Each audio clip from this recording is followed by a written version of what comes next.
Hello, my name is Reverend Dr. Fidel Adabaraza, and I'm so glad to have you on the Beauty Out of Mire channel.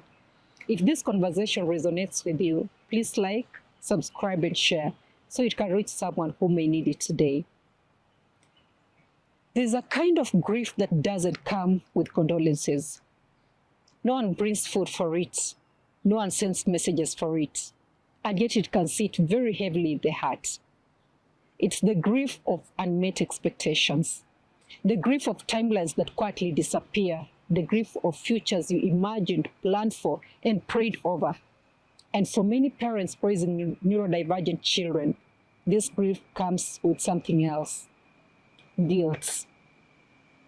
Because how do you grieve when you love your child so deeply?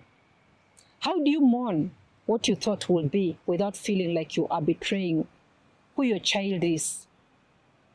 And I live in that tension. Yes, there were moments in the past when this grief first became real for me. But I want to be honest, this is not something I got over. I love my daughter with everything in me. And I still grieve the life I once imagined for her.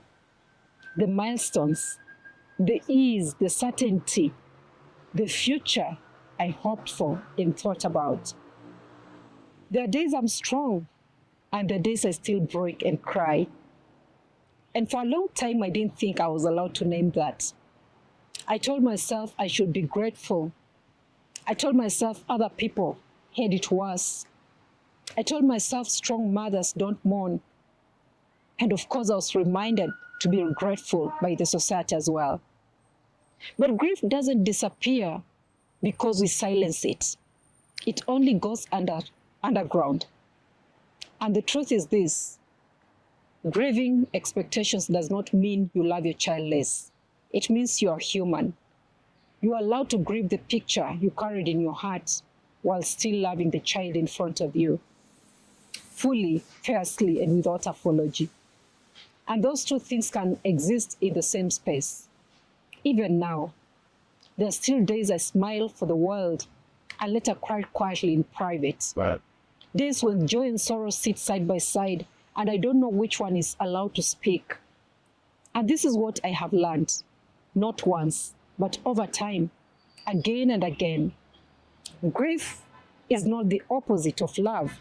Very often, it is the evidence of it. You only grieve deeply what you hope for deeply. And so if you are a parent listening to this and you are carrying a grief you've never named, or a grief you thought you should be past by now, I want you to hear this clearly. You're not ungrateful. You're not weak. You're not failing. You're learning how to live faithfully in a story you did not choose, but are choosing to love within it every single day. And as painful as that ongoing process can be, this kind of grief can make room for a deeper, truer love. One that is less about expectations and more about presence. And so today, I want to leave you with this truth, not as something finished, but as something we carry. Grief and love can sit in the same heart. And when they do, you are not broken, you're loving. Good. Thank you for spending this time with me.